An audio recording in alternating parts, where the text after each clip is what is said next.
Leading up to the UFC Fortaleza UFC Fight Night 106 card, and even more so afterwards, Vitor Belfort was making some noise talking about how he wants to start a League of Legends, a Legends League, a Legends division, so to speak, for the UFC.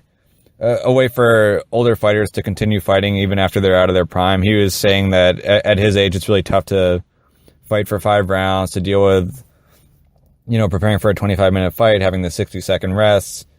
Really tough to keep up with, so for him to continue fighting, and he really thinks that there are a lot of older fighters who'd be able to get back into it, or older fighters who were hanging on too long that could transfer over to it, that it'd be a great chance for them to keep going, and he thinks that it could revolutionize, as he says, revolutionize the sport. I hate the idea. And I'll explain why I hate the idea. I think the big thing is when you're looking into a business idea, really business in general, the common process that you go by is you look for a problem that consumers or that people are having, and you solve that problem for them. And then in solving it, obviously they're going to want to pay you money. You get paid money, then you expand, you go on from there. In this case, consumers aren't like, oh God, I'm really sad that 40-plus-year-old MMA fighters aren't fighting anymore. I really wish I could see them. It's just so bad that they can't fight anymore. No, this isn't a problem that consumers are having. This is a problem that the fighter is having. His idea is an idea that he's identified a problem of the employee and is trying to create a solution that helps the employee. He's not solving a problem for the market and looking for a solution for the market. This is all for him. It's all for people like him. So if you're an MMA fan, why are you going to buy a ticket to an event like this? Why are you going to buy a pay-per-view for anything like this? Why would I want to go from seeing a full contact MMA fight to seeing some old guys who aren't going to be really as explosive, as good? The consequences aren't going to be as dire.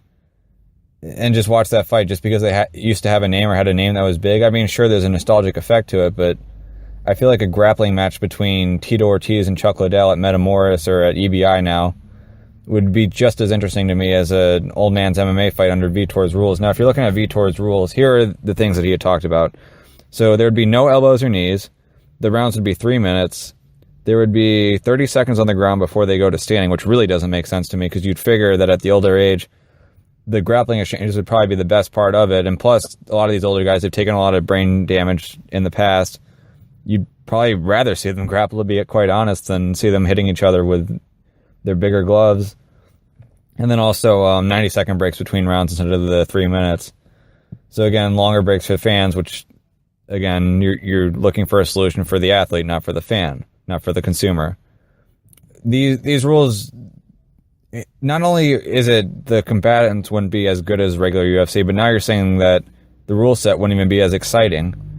So again, why would I want to watch this? Why would fans want to watch this? It's just for the names. It's just for the people competing in it. And it's nice. I'd like to see them do well. I'd like to see guys like Vitor Belfort. Obviously, when you're an athlete, even at a college level, even at a high school level, so to speak, like if you're used to it as a high school student, being an athlete, and all of a sudden you go to college and now you're not an athlete anymore, it sort of feels weird, especially when your season comes around. If you're a professional athlete especially, I mean, that's what you've been doing your whole life. That's what you've been developing at. That's your career. Once you're done with that, where do you go from there? It's kind of tough. Do you go back to college? Do you try to start a career at 40 that most people start in their early 20s? It's a tough transition. So for Vitor, you can definitely tell that he's at a point now where it's like he's looking to transition in his career, but fighting is what he knows. It's not like he's going to become a high-powered lawyer or a high-powered accountant. Fighting is where he's can offer the most value in the marketplace. So I understand why he thinks that's the best place for him to go from here, but when you're looking for something that you can put into the market, a product to show, this isn't it. Fans, again, sure, it'd be nice to see a lot of these guys fight, but the biggest problem for a lot of these older fighters, too, is brain damage. So you're going to have them still hitting each other. That's not going to help. We've looked at, obviously, one of the worst fights that we've had in recent memory, or one of the worst matchups a lot of fans felt, was Royce Gracie versus Ken Shamrock at Bellator. And that was under regular MMA rules. I mean, think about how much that fight sucked.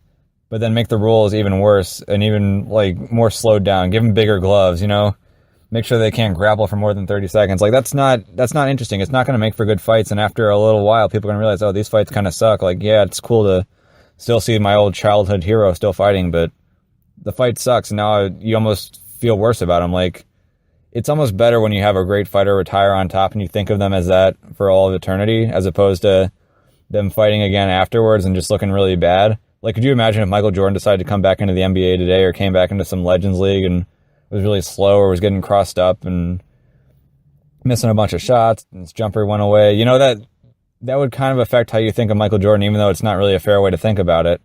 I think for all these fighters, yeah, it's tough. You've been a fighter your whole life. You've been a professional athlete. It's tough to transition, but it's something that you got to do. And creating a league that serves your best interest, not the best interest of the fans, it's not going to be a business success. It's not going to do you any favors in the long run. If you feel like you're no longer going to be able to compete at the top level of MMA, then it sucks, but you got to move on.